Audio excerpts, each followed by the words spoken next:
Buenos días, mis queridos amigos.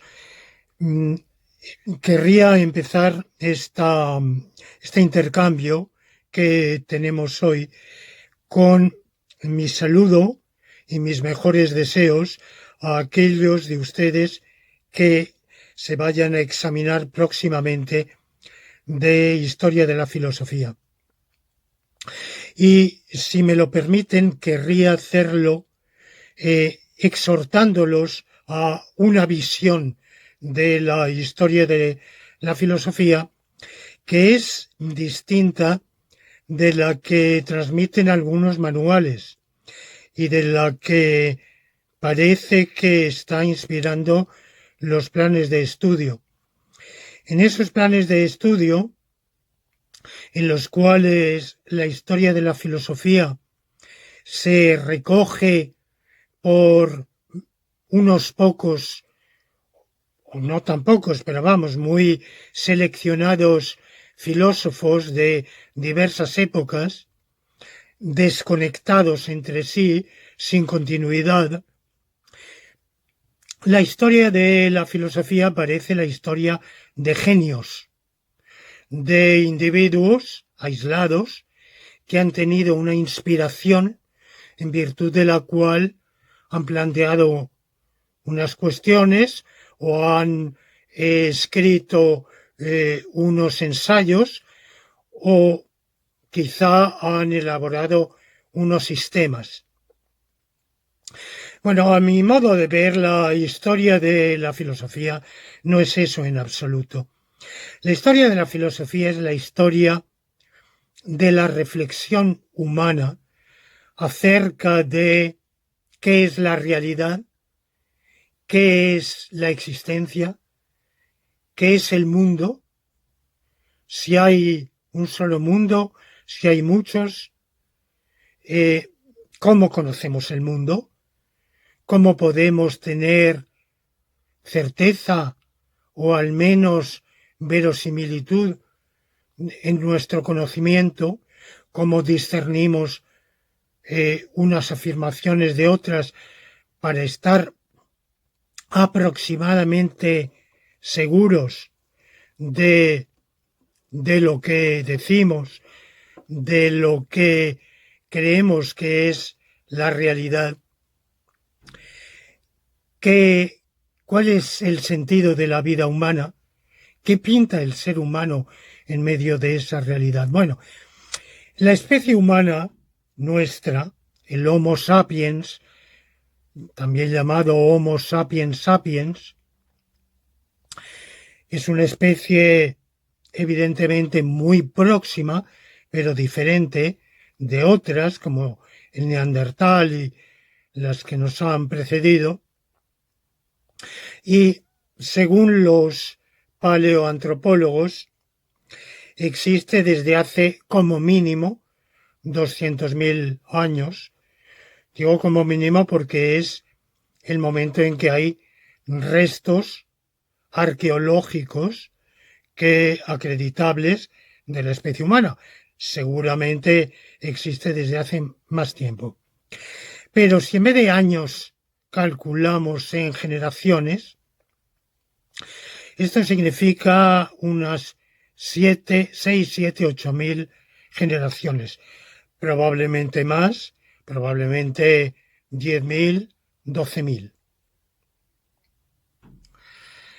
Entonces, el ser humano a lo largo de esas 8.000, 10.000 generaciones, evidentemente que se ha planteado estos problemas. Hay un filósofo alemán existencialista del siglo XX, Jaspers, que afirma que los niños son los más filósofos, porque ese tipo de preguntas aparentemente ingenuas, ¿por qué? ¿Por qué es así? ¿Por qué se nace? ¿Por qué se muere? ¿Por qué vivimos? Pues se plantean mucho, digamos que más que en la infancia, en la niñez tardía o adolescencia temprana, Y luego, pues, nos habituamos al trantrán de la vida y dejamos atrás normalmente ese tipo de cuestionamiento. Bueno, pues es evidente, pienso yo, que el ser humano siempre se ha planteado esos problemas. La filosofía nace cuando ese tipo de pregunta pasa de ser una pregunta ingenua, sin mayor elaboración, sin disputa entre diferentes respuestas o enfoques, sin un desarrollo conceptual, pasa de ser así a ser justamente una elaboración más sistematizada en la cual se crean nuevas nociones, se trata de ahondar en los problemas, se examinan y discuten los pros y los contras de una solución, de otra solución.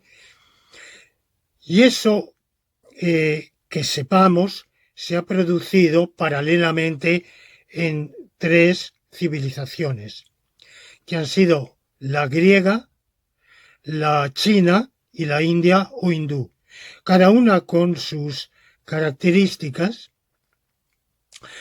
Hoy, durante mucho tiempo permanecieron aisladas.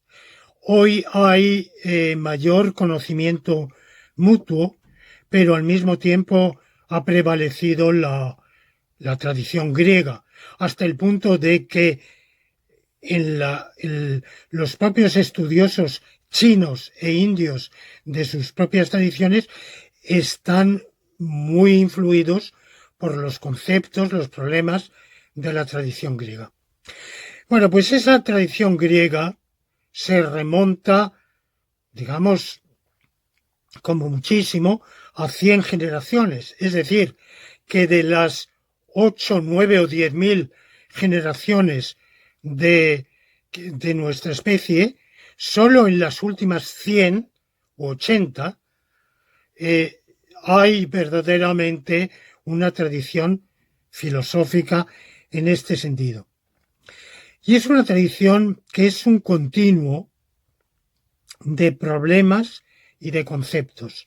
Justamente esto es la historia de la filosofía, la historia de los problemas y los conceptos filosóficos, elaborados ciertamente, reelaborados por individuos que se han encontrado en determinadas encrucijadas, que han tenido el talento que hayan tenido, pero que han hecho lo que han hecho justamente por estar en esas encrucijadas, y por tanto está bien conocer a los grandes pensadores, pero hay que saber situarlos siempre en su tradición, en la continuidad con los que con quienes los han precedido y quienes vendrán después. Esta es la visión que creo yo acertada de la historia de la filosofía. Como una labor esencial para el ser humano, llevada a cabo de manera específica, dedicada, con instrumentos intelectuales desarrollados por una minoría, pero esa minoría no hace más que retomar, elaborar, llevar más allá la gran preocupación que tiene el ser humano consustancialmente por el mundo, por la realidad, por su lugar en la realidad. Bueno, y tras estas palabras paso directamente a Platón, que es el filósofo que nos une en este momento y con respecto al cual querría dedicar el resto de este intercambio de hoy. Bueno, lo primero es decir unas palabras sobre mi propio vínculo con Platón. En dos aspectos. El primero, cómo llegué a entroncar yo con Platón, cuál ha sido en mi recorrido vital e intelectual, mi relación con Platón. Y el segundo, qué vinculación, qué nexo hay entre la filosofía platónica y la que yo he desarrollado. La verdad es que a Platón me une un amor filosófico y como cualquier amor, no amorío, sino verdadero amor, las cosas pueden empezar bien o empezar mal. En mi caso empezó mal, ¿eh? He de decirlo con toda sinceridad.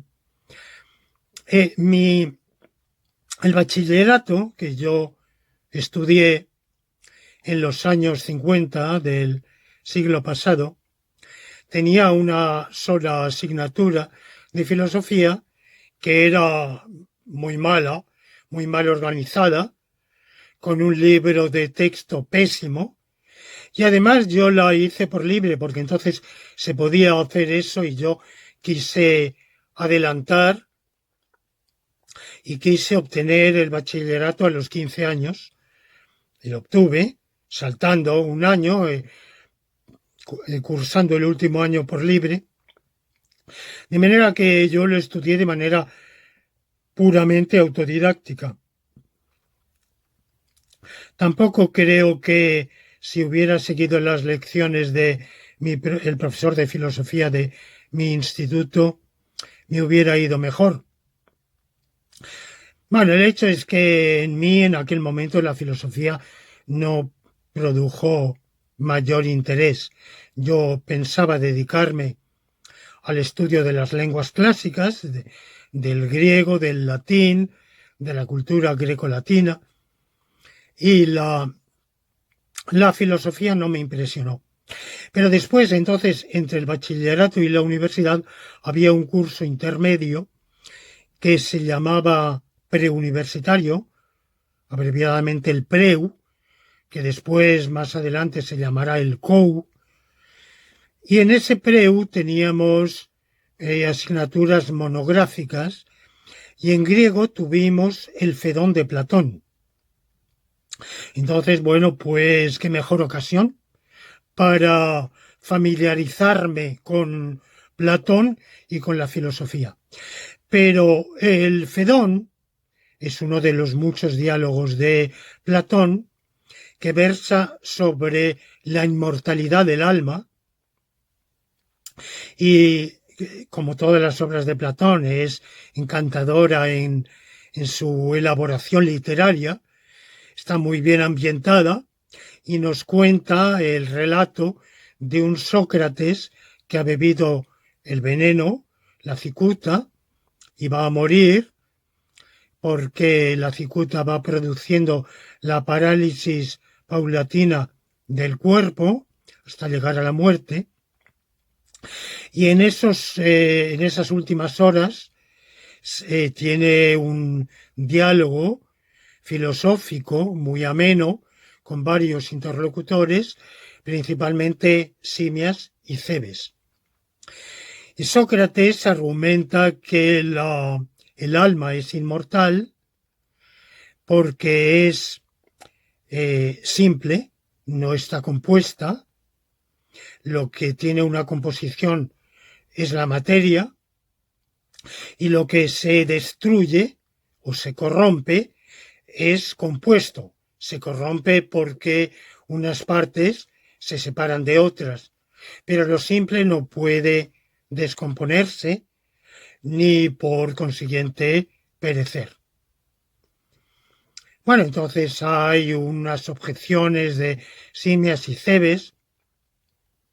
Ya la verdad es que era un muchachito de mozalbete de 15 años, un quinceañero sin experiencia de la vida, pero con un mínimo de sentido común para parecerme poco caritativo que se discutiera con el que se va a morir y que se consuela pensando que su alma es inmortal y por tanto no va a morir en realidad, su cuerpo va a perecer, pero él, que es esencialmente su alma, va a seguir viviendo, pues chafarle esa esperanza con objeciones, por buenas o malas que fueran, yo mejor que muera en paz, que muera con esa esperanza. Pero a mí no me convencía el argumento de la simplicidad. Yo personalmente sí creía entonces, era una creencia que tenía, en una especie de inmortalidad, pero no individual. Yo sí creía que el ser humano está habitado por un hálito, por un espíritu, pero no el espíritu individual. ¿De dónde había sacado yo esa idea? No me la había inventado. Yo había tenido muchísimas lecturas dispares, más que filosóficas, de ensayo, de una serie de autores, el intelecto colectivo, que persiste más allá de la muerte, pero no es individual. Bueno, pensara yo lo que pensase, que eso no tiene importancia. No me convencía el argumento de Sócrates, pero en general, como temática filosófica, esa cuestión, pues tampoco me suscitó un interés ni para atraerme mucho a la filosofía de Platón ni a la filosofía. Y es verdad que hablando de ese argumento, Sócrates desarrolla, expone someramente la famosísima teoría que llamamos de las ideas. En realidad esta traducción del griego idei o eidee por ideas es muy confundente porque lo que nosotros entendemos por ideas son entidades que están en nuestra mente o en la mente ajena,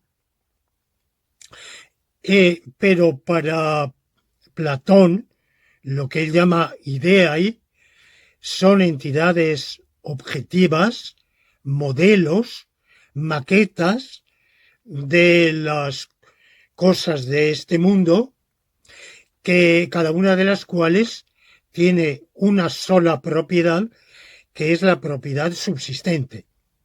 Lo bello en sí, la rojez en sí, o por qué no, la ventana en sí, que no tiene otra propiedad que la de ser una ventana. Yo tengo ahora mismo delante una ventana, ustedes pueden ver ventanas o alguna ventana en el cuarto en que estén, pero la ventana en sí no tiene ninguna de las características de esta o aquella ventana. No es ni de aluminio ni de madera, es ventana sin más. Bueno, esa concepción que Platón desarrolla en sus diálogos, en varios de ellos pienso yo de manera más eficaz, más convincente que en el Fedón. La verdad es que el primer encuentro que yo tuve con esa concepción en el Fedón, pues no me sedujo. La verdad es que me resultaba una curiosidad un poco extraña y una postulación difícil de admitir, que era esa belleza en sí, lo bello en sí. Bueno, y por otro lado, el profesor que me enseñaba ese diálogo, yo tuve la suerte de que fue un ilustre lingüista y filólogo, seguramente el mayor filólogo español del siglo XX, que era Francisco Rodríguez Adrados, porque entonces Él era profesor de la Universidad de Madrid, pero también nos daba clase en el Instituto Cardenal Cisneros. Era algo que se hacía mucho entonces, los sueldos eran cortitos y se permitía compatibilizar una cátedra en la universidad con una cátedra en el instituto. Como filósofo, lingüista, genial, excepcional. Pero claro, no era un filósofo y por tanto para enseñar una reflexión, una temática filosófica, no era el más adecuado. En realidad, mi aprecio por la filosofía platónica vino después, cuando estaba en la universidad, a través de Hegel. Mi verdadero descubrimiento de la filosofía fue primero autodidáctico, leyendo a Hegel. Lo leí poquito después, cuando estaba justamente en las semanas en que estaba cumpliendo 16 años, cayó en mis manos por casualidad, porque estaba en la biblioteca de mis padres, una vieja edición de la pequeña. Hegel tiene dos lógicas, lo que se llama la gran lógica y la pequeña. Bueno, esto era la pequeña en varios volúmenes, si mal no recuerdo, y empecé a leerla. Me fascinó la dialéctica del ser y la nada, y fue el flechazo con la filosofía. Y quizá ese encuentro marcó para toda mi vida una concepción, una idea, en el sentido en que nosotros decimos idea, de que la realidad es contradictoria.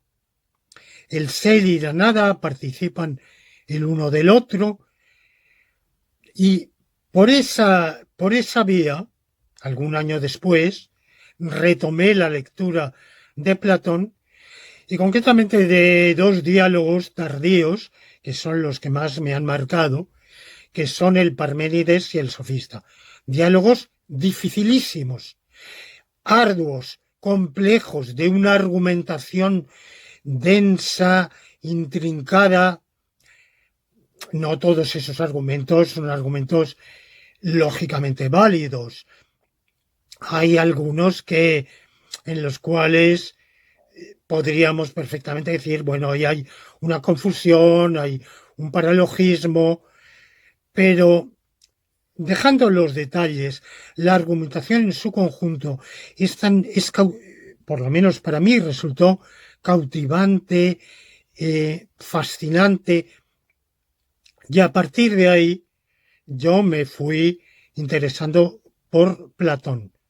Hegel es un filósofo de la tradición neoplatónica, bueno, una tradición neoplatónica evidentemente muy reelaborada, muy rehecha, muy pasada por muchos filtros, y es un agua que ha corrido bajo muchísimos puentes cuando llega a Hegel, pero no deja de ser, en definitiva, un filósofo de la tradición platónica. Y en mi trayectoria, digamos que va a haber 4 grandes inspiradores, que van a ser Platón, Hegel, Leibniz, que también es un filósofo platónico, él mismo se considera platónico, pero no pertenece a la tradición neoplatónica, y Frege, que es considerado como el fundador del platonismo moderno. Pero luego diré qué es lo que en la filosofía moderna se llama platonismo.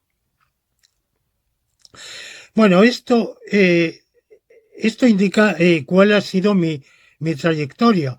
Luego ya cuando ya sea profesor de filosofía, y antes de serlo incluso, cuando esté terminando mi licenciatura filosófica, y más tarde como profesor, dedicaré mucho tiempo a estudiar la obra de Platón, escribir un capítulo de un libro sobre Platón y una serie de artículos sobre diversas facetas de Platón, incluyendo una sobre el Fedón, evidentemente ya desde una perspectiva totalmente diferente, pasando por muchos filtros conceptuales, por otra perspectiva diferente. Ahora, ya dejando el lado de la trayectoria, para centrarme en los puntos de conexión entre la filosofía platónica y la mía, pues son tres. Primero, Platón afirma, como hemos visto, que para cualquier cualidad que tienen las cosas en el mundo, existen no solo cosas con esa cualidad, sino la cualidad en sí misma. Lo que él dice, la ventana en sí, o lo rojo en sí, o lo bello en sí, aunque tiene, justamente en el Fedón, por ejemplo, en otros diálogos también, tiene reparos. Se pregunta, por ejemplo, si también hay formas, ideas, yo prefiero traducir ese término idea como formas, si también hay formas subsistentes de las cucarachas, pelos y demás cosas sucias. Las formas le parecen algo excelso, sublime, y claro que lo bello en sí exista, vale, pero también existe lo feo en sí, también existe el bien, pero también existe el mal. Y cosas despreciables. No sé por qué los pelos están también entre, entre las cosas menospreciables a su juicio. Bueno, él tiene dudas, ¿verdad? Pero dejando de lado esas dudas, esos escrúpulos, podemos decir, de manera general, que para cada cualidad existen no solo cosas con esa cualidad, sino la cualidad también, subsistente de algún modo. El afirmar que existen las cualidades es lo que se llama el realismo de los universales. Y lo que en la filosofía contemporánea, principalmente la filosofía anglosajona contemporánea, inaugurada por un alemán, que fue Gottlob Frege, a fines del siglo XIX, pero que ha tenido irradiación principalmente en el mundo anglosajón. Lo que se llama platonismo, que lo inauguró precisamente Frege, es la creencia en el realismo de los universales. Lo que pasa es que este realismo de los universales tiene muchas modalidades y hoy nadie lo profesa en los términos del propio Platón, de una especie de cosmos o cielo especial donde subsistirían las formas ajenas al mundo que nos rodea, y las cosas del mundo que nos rodea serían imitaciones, refracciones o refractaciones de esas formas que estarían en ese espacio espiritual o inmaterial. Hay muy diversas modalidades de realismo de los universales. Yo he tratado de acercar los universales a las cosas de nuestro mundo y decir que existen, pero que están en los propios objetos que poseen esas cualidades. Bueno, no voy a explicar aquí los detalles de esa concepción, pero mi primer vínculo temático, doctrinal con Platón, es compartir el realismo de los universales, la creencia de que las cualidades existen.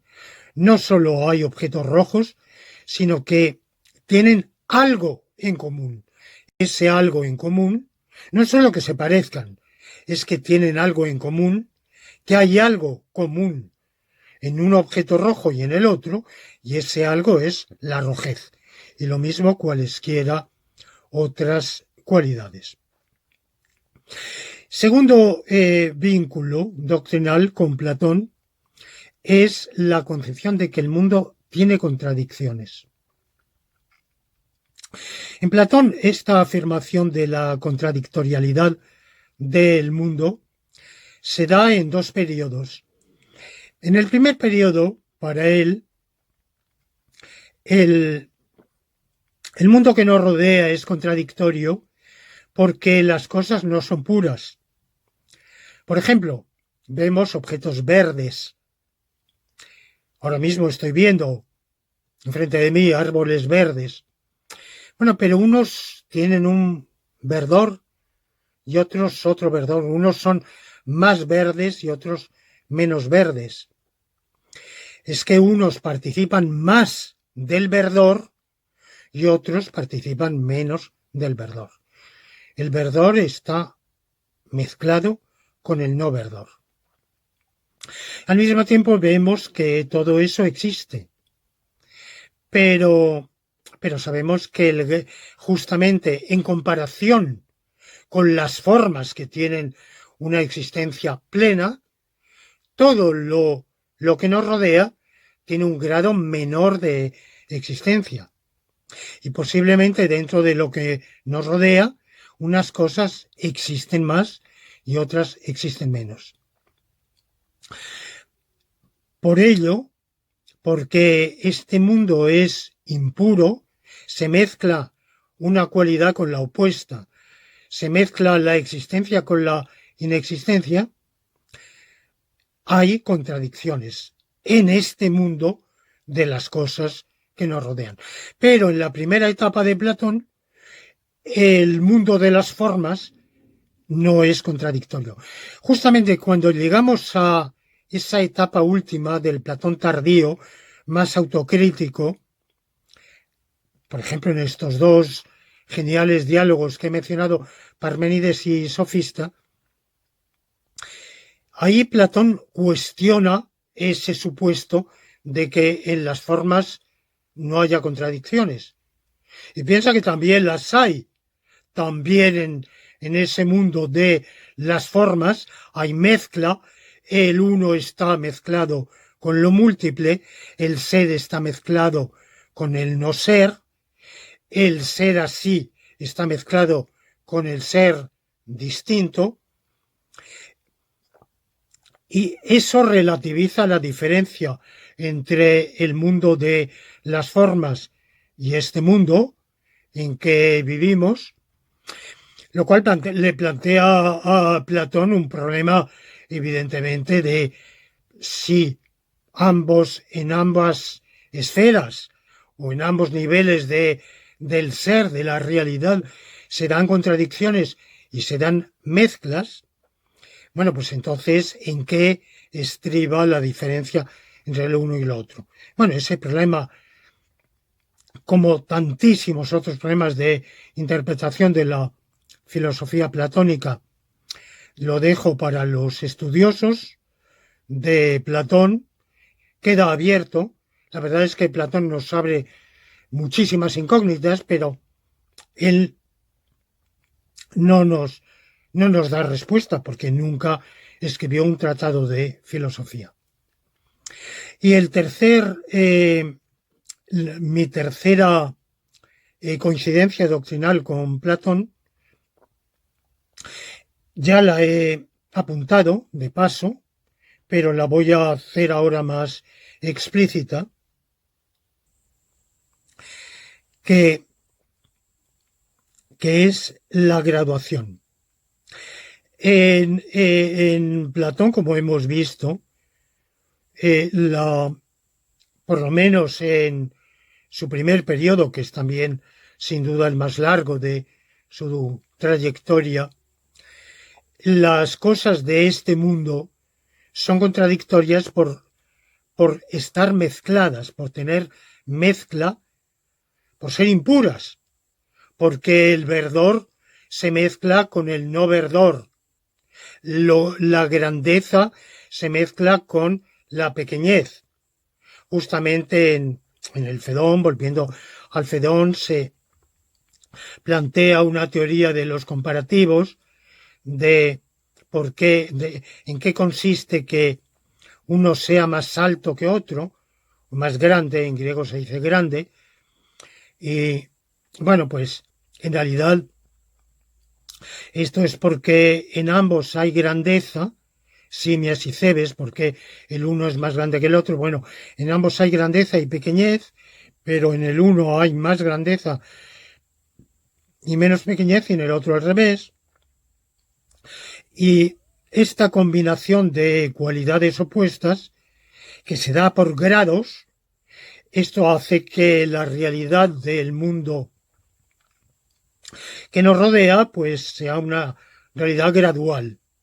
Hay grados de todo, grados de grandeza, grados de verdor, grados de belleza, grados de bondad.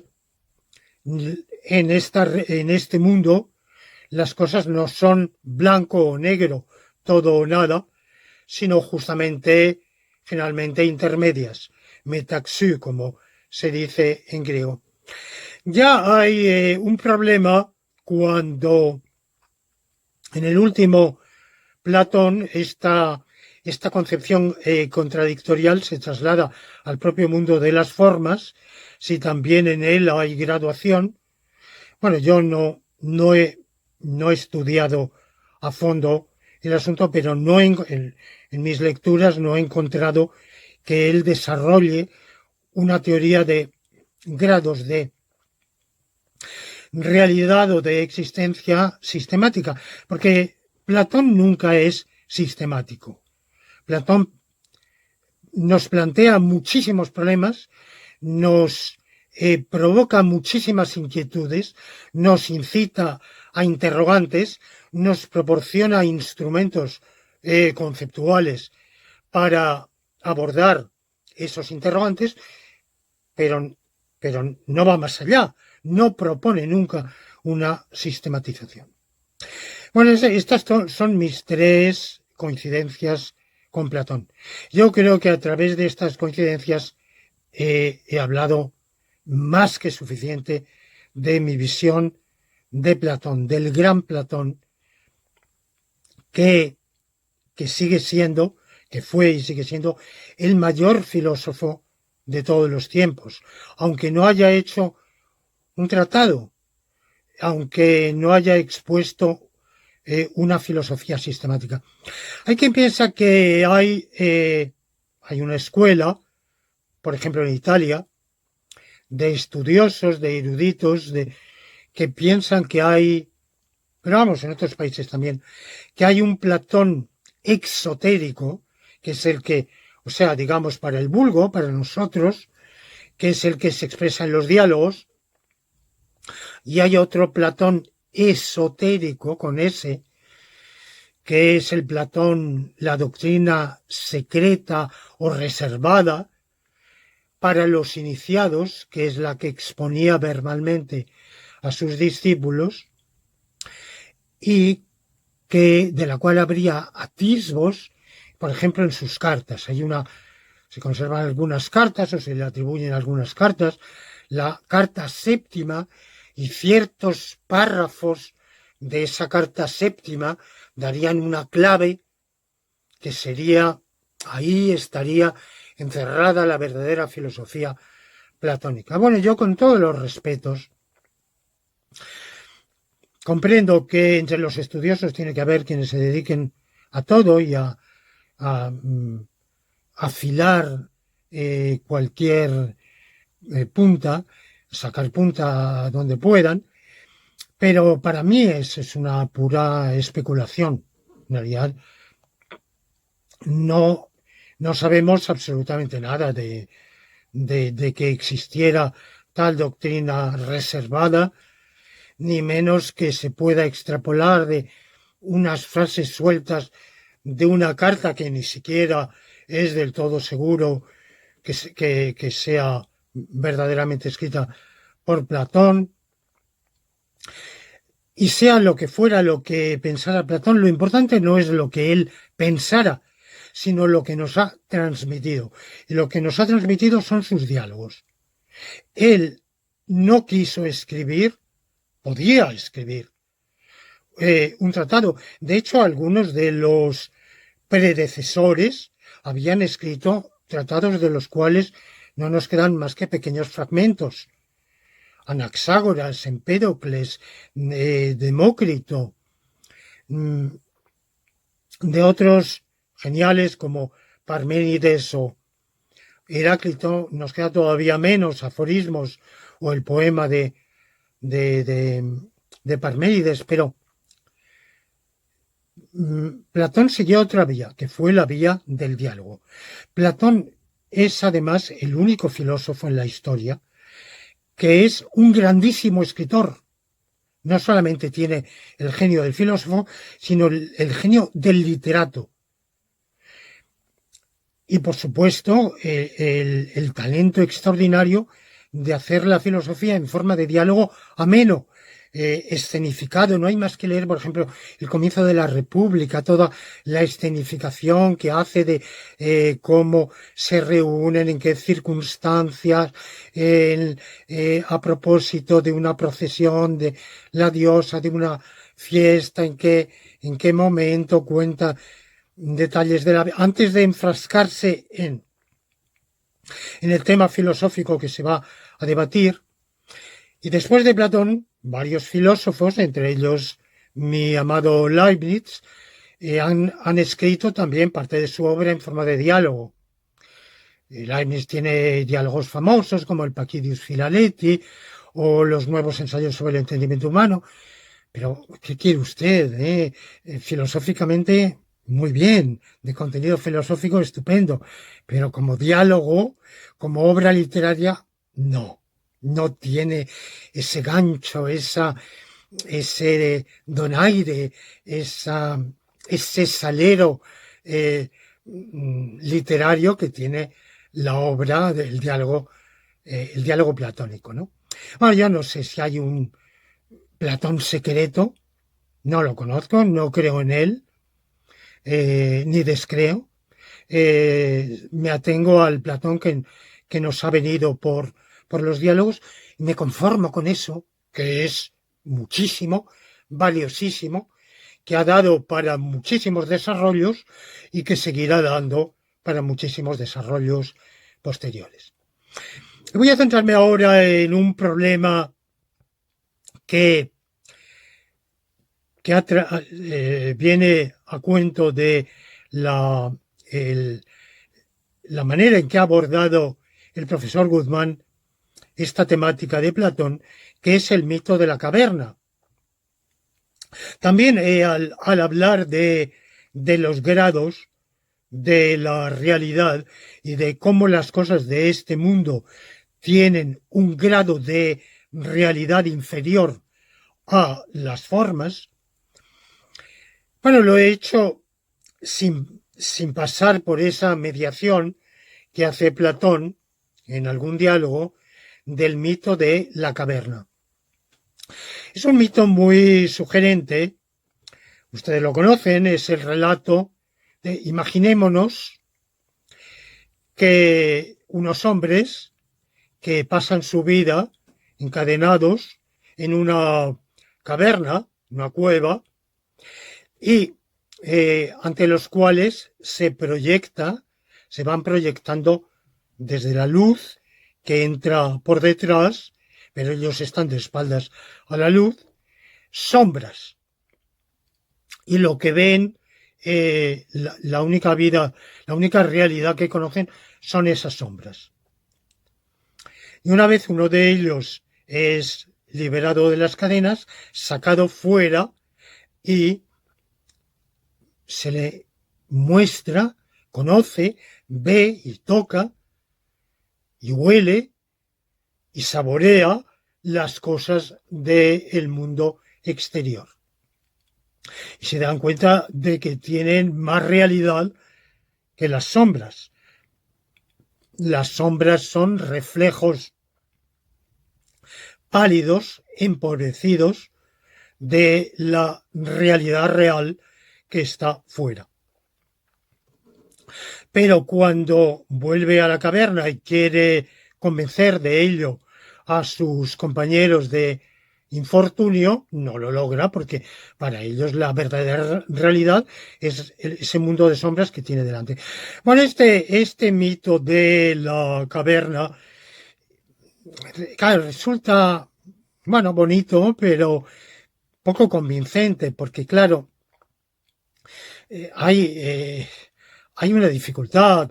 Estos encavernados se limitan a ver las sombras, cómo pasan su vida sin tocar nada, normalmente para vivir las operaciones vitales son muchas, y en esas operaciones vitales la vista es una de ellas, pero también hay que oír, y sobre todo tocar.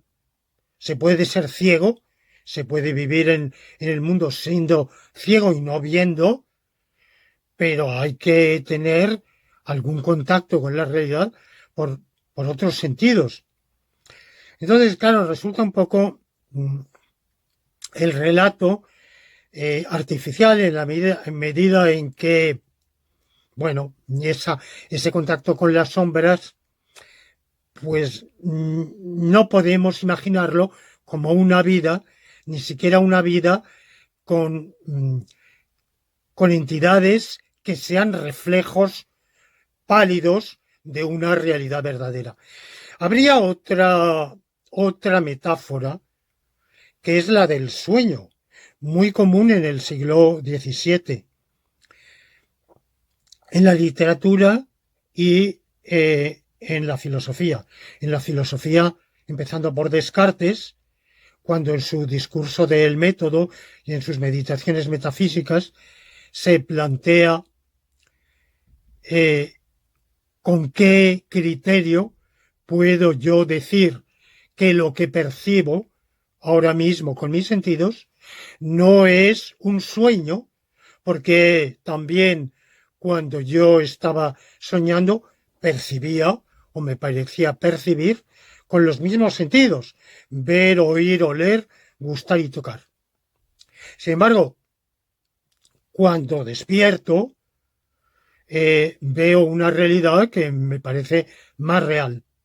Como digo, era este tema del sueño, se retoma en el siglo XVII no solo en la filosofía, lo retoma Leibniz. Por ejemplo, Leibniz dice la diferencia entre la realidad y el sueño es que la realidad está conectada. El criterio es que la realidad tiene entre sí una conexión lógica, mientras que en el sueño es una yuxtaposición de sucesos que no guardan entre sí una congruencia, una cohesión suficiente lógica. Bueno, esta es su respuesta. Y todos conocemos, evidentemente, la obra de Calderón de la Barca, La vida es sueño, que, como digo, tiene mucha relación con otras obras literarias de la misma época. ¿Qué es la vida? Una ilusión. ¿Qué es la vida? Un frenesí, una sombra, una ficción, que todo bien es pequeño, pues toda la vida es sueño y los sueños son. Bueno, este mito de la caverna nos lleva también a otro problema, que es la posible realidad de mundos alternativos. Vivimos en un mundo, pero quizá hay otros mundos, quizá más reales o quizá menos reales, ¿no? Esto que puede parecer una especulación. Por ejemplo, Leibniz es el gran teorizador, inventor, de hecho, de este término de los mundos posibles alternativos. Lo que pasa es que para él únicamente podía existir uno. Dios tenía que escoger de todos los mundos posibles, el mejor. Y algún filósofo contemporáneo ha dicho, ¿por qué? Todos existen. No hay ningún motivo para que unos existan y otros no. Pero esto que, bueno, pueden parecer especulaciones de puros filósofos o metafísicos, también se ha planteado en la física contemporánea, la teoría del multiverso, por un problema de la física cuántica, del principio de indeterminación. Bueno, no voy a entrar aquí. Algunos físicos, no todos, es una teoría que ha tenido mucha aceptación. Creo que en este momento está siendo arrinconada, porque nunca convenció a todos, del multiverso, que es que a cada instante el universo se está bifurcando, el mundo se está bifurcando en mundos alternativos, en uno de los cuales las cosas van a la derecha y en otros a la izquierda, en uno de los cuales, de manera que hemos tenido en nuestra vida, por ejemplo, encrucijadas. Hemos decidido si escoger una rama u otra en nuestros estudios, o si preferir, por ejemplo, tal actividad extraescolar o tal otra, y más tarde ligarnos por amistad con alguien o con otro, eventualmente por vínculos amorosos. Bueno, tenemos unas alternativas, unas encrucijadas, y lo que nos dice esta teoría del multiverso es que no es que una se realice y otra no, sino que todas se realicen.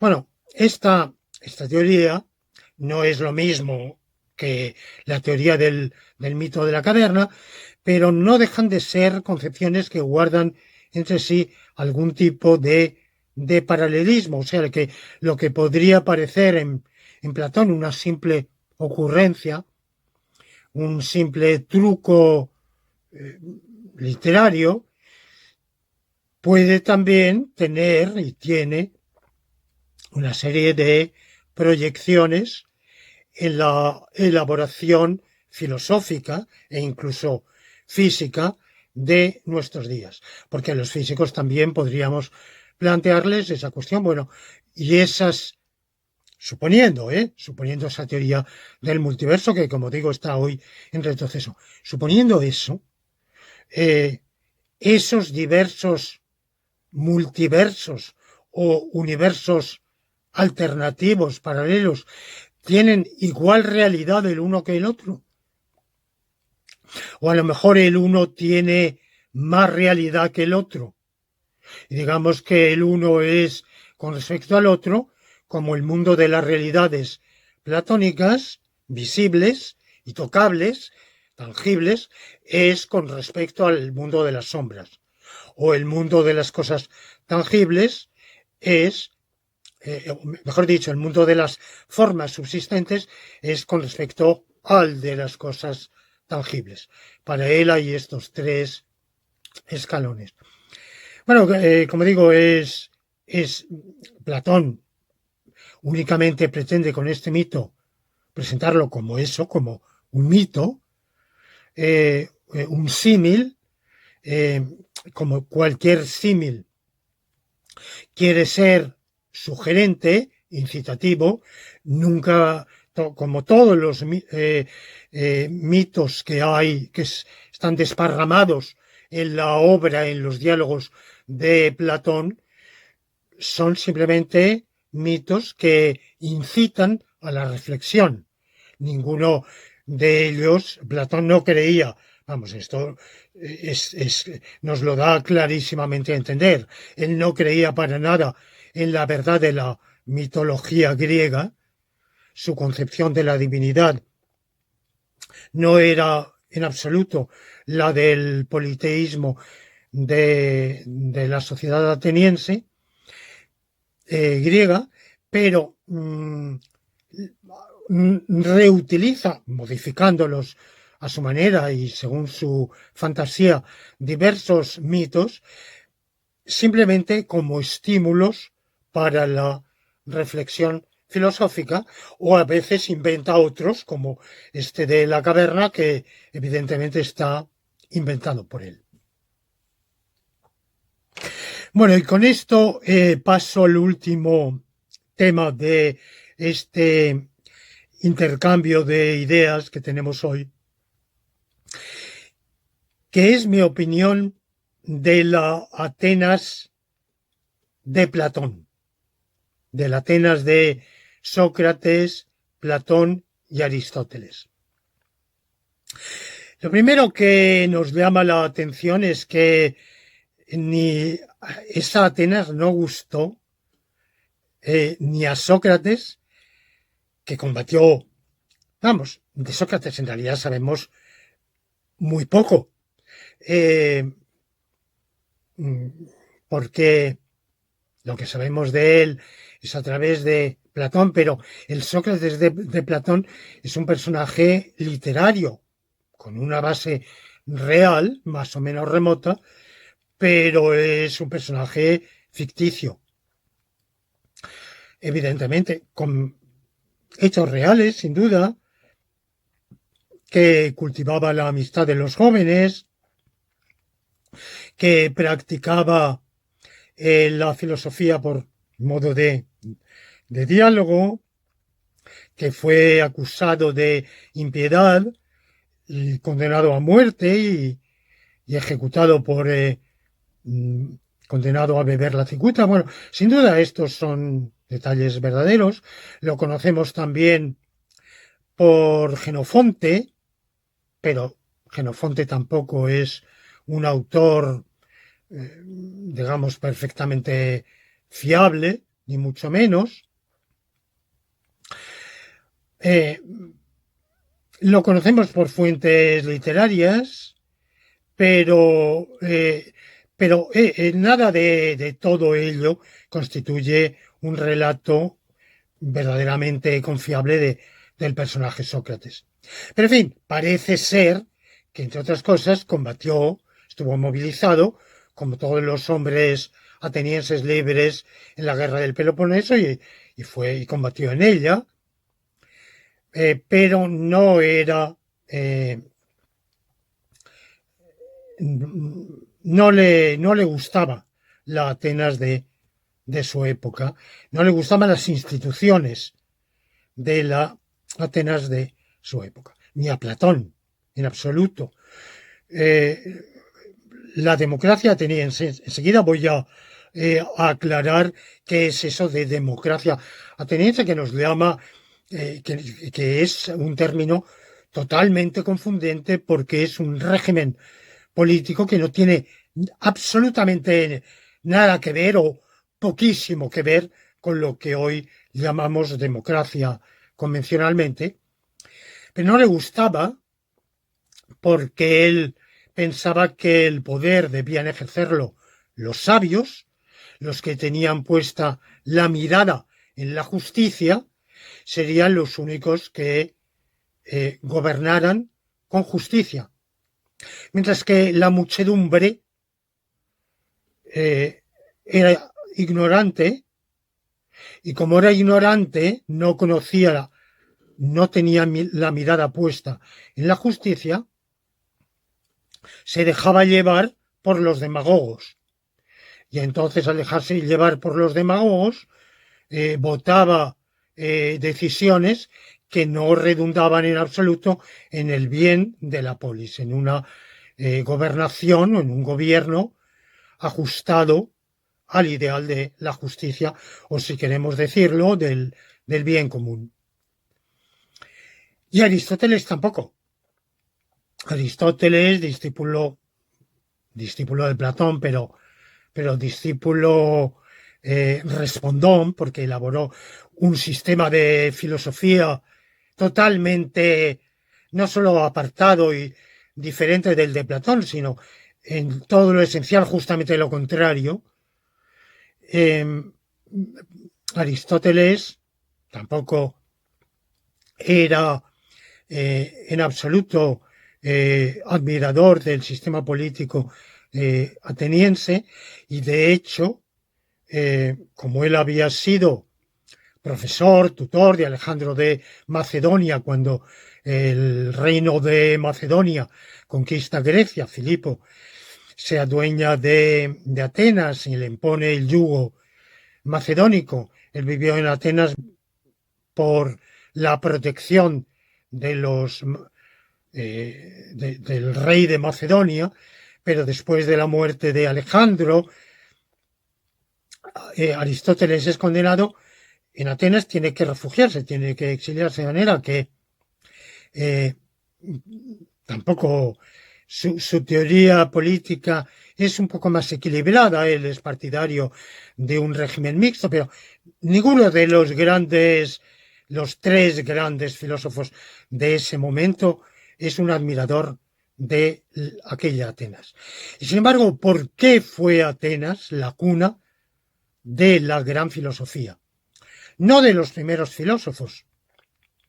Los primeros filósofos griegos habían surgido en diversas ciudades, Heráclito en Éfeso, Parménides en Elea, en lo que se llamaba la Magna Grecia, entre el sur de Italia y Sicilia, las colonias griegas allí establecidas, Demócrito en Abdera, pero finalmente fue Atenas la patria de la filosofía y va a ser Atenas la ciudad donde en los siglos siguientes se van a mantener y desarrollar las escuelas filosóficas.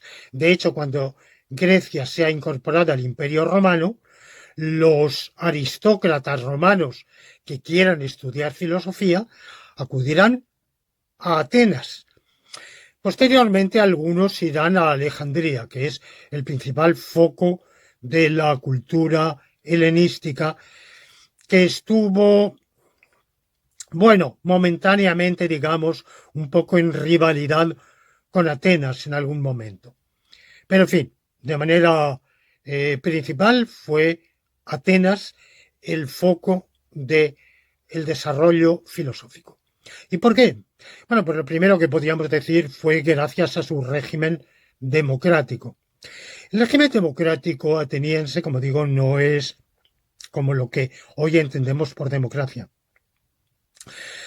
Lo que hoy se suele llamar democracia es un régimen esencialmente lo que se llama, con un término afortunado o no, democracia representativa, y es que en votaciones, por sufragio universal, se eligen representantes que estos representantes ejercen el poder legislativo, nombran un poder ejecutivo. Bueno, hay diversos modelos, evidentemente. Hay modelos presidenciales en los cuales se elige directamente al jefe del Estado y éste ejerce unos u otros poderes. Es esencialmente un régimen de elección popular. En Atenas no había elección popular. Poquísimos eran los cargos de elección popular.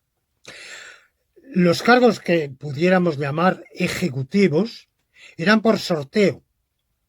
Es decir, que entre los ciudadanos, y cuando digo ciudadanos, eran individuos adultos de más de 18 años, de sexo masculino, con ciudadanía ateniense, por supuesto libres, es decir, lo cual excluía a las féminas, a los menores de esa edad,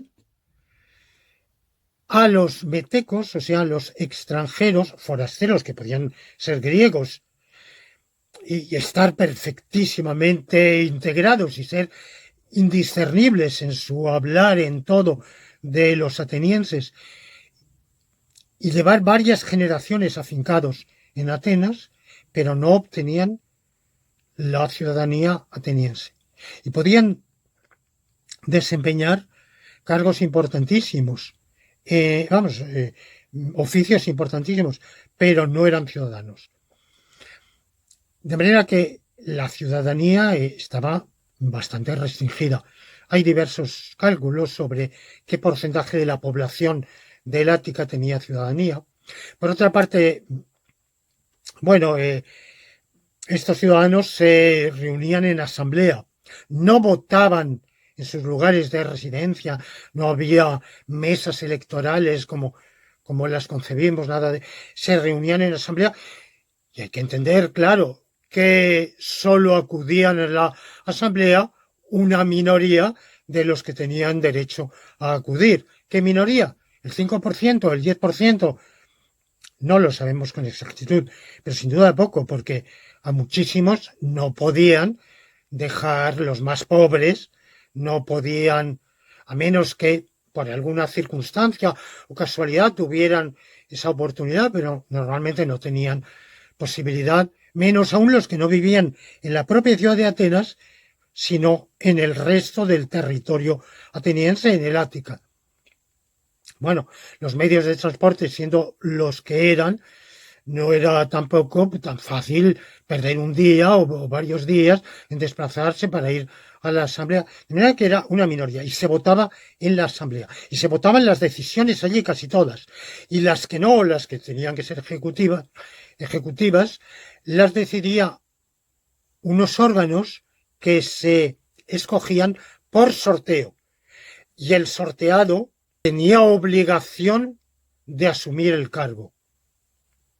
Bueno, había varios tipos de órganos, la bulé, el pritaneo, bueno, no voy a entrar en esos detalles, pero como vemos ese régimen político no se parece nada.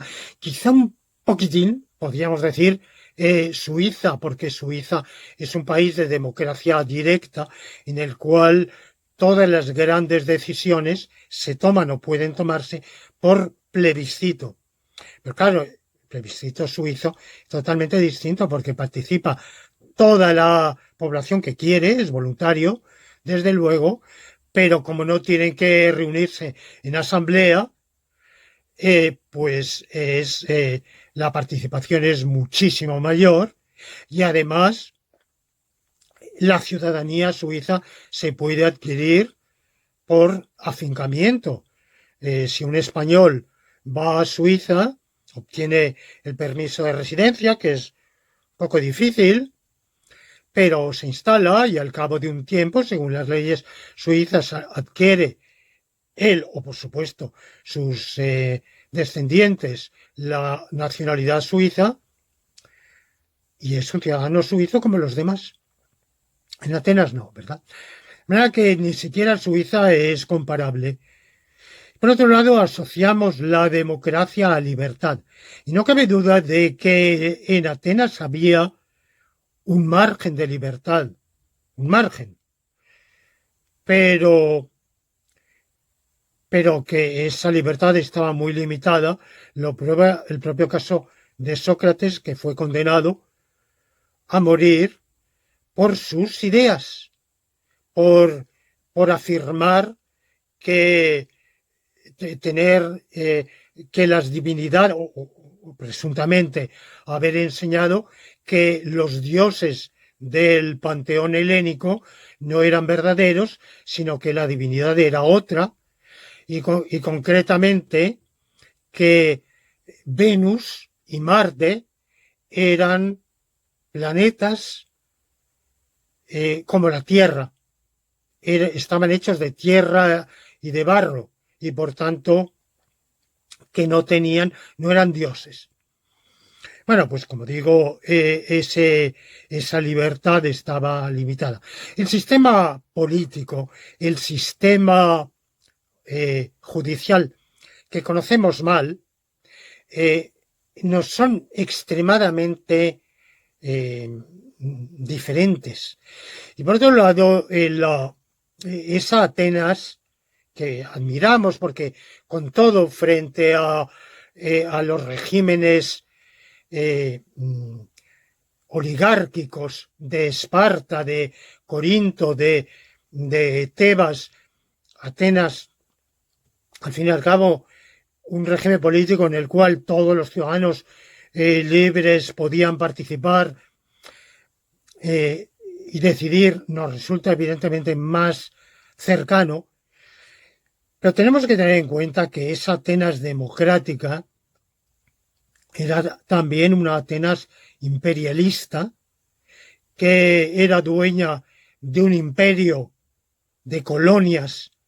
Colonias no era el sentido moderno de la palabra, pero eran ciudades griegas que, súbditas de Atenas, a la cual tenían que pagar un tributo y que estaban sometidas al dominio, que cuando alguna de ellas se sublevaba, corría el riesgo, como la guerra del Peloponeso empieza así, precisamente una ciudad mitilene, si mal no recuerdo, que se subleva contra Atenas y la asamblea ateniense decide enviar una expedición punitiva que dé muerte a toda la población.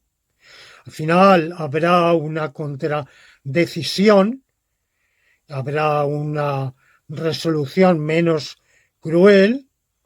Entonces los sublevados llaman en su auxilio a Esparta, y así empieza la guerra del Peloponeso. Bueno, pues este tipo de costumbres bélicas no se dan en Roma, por ejemplo. Es verdad que en el caso de Roma hay excepciones. Roma destruyó Cartago, destruyó Numancia, destruyó Corinto, pero son excepciones. De manera general, la conquista romana no se hace destruyendo, aniquilando las poblaciones. Es verdad que muchas veces reducía la esclavitud a una parte significativa de los, sobre todo de los combatientes, pero las costumbres bélicas son diferentes. Yo pienso que cuando hablamos de que el mundo actual es heredero de la civilización grecorromana, o grecolatina, tiene una dosis de exageración. Nuestra filosofía es griega, desde luego. Hasta la literatura, en literatura debemos mucho a los griegos. Por ejemplo, la tragedia española no ha sido más nacional.